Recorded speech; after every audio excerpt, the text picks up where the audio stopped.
வணக்கம். News today I செய்திகளுக்காக செய்தி வாசிப்பாளர் அபிதா ராஜேந்திரன்.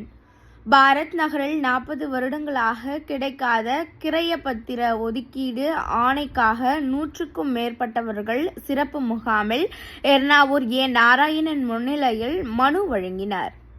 தமிழ்நாடு நகர்ப்புற வாழ்விட மேம்பாட்டு வாரியம் மூலமாக கடந்த 40 வருடங்களாக நிலுவையில் இருந்த எர்ணாவூர் கிராமம் பாரத் நகர் குடிவாழ்வோர் பொதுமக்களுக்கு வீட்டு மனை கிடைய பத்திரம் குடியிருப்பு ஒதுக்கீடு ஆணை கிடைக்காமல் சிரமப்பட்ட பொதுமக்களுக்கு நிரந்தர தீர்வு காண பாரத் நகர் கிராம தலைவரும் தமிழ்நாடு பனைமர நல வாரிய தலைவர் எர்ணாவூர் ஏ. நாராயணன் எக்ஸ்-எம்எல்ஏ தலைமையில் தமிழ்நாடு நகர்ப்புற வாழ்விட மேம்பாட்டு வாரியம் அதிகாரிகளின் முன்னிலையில் சிறப்பு முகாம் 26/12/2025 காலை 10 மணி முதல் மாலை 5 மணி வரையில் பாரத் நகர் ஸ்ரீ ராமர் ஆலய வளாகத்தில் நடைபெற்றது.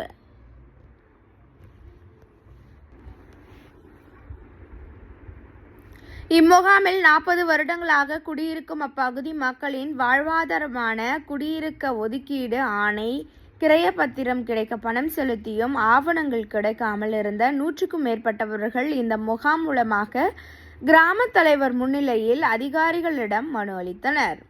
இதனைத் தொடர்ந்து முகாமில் கலந்து கொண்ட தமிழ்நாடு நகர்ப்புற வாழ்விட மேம்பாட்டு வாரிய அதிகாரிகளிடம் பாரத் நகர் குடியிருப்போருக்கு தீவிர முயற்சி செய்து விரைவாக ஒதுக்கீடு ஆணை கிடைக்க வழிவகை செய்ய வேண்டுகோள் விடுத்தார். எர்ணாவூர் ஏ.ஆர்.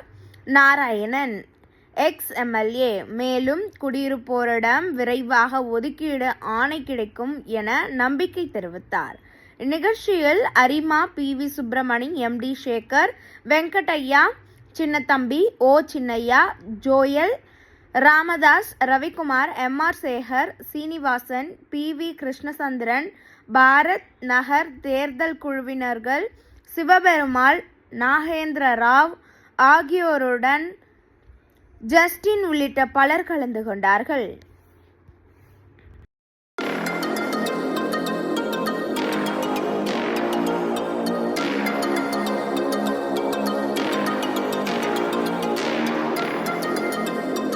பார்த்தீங்களா?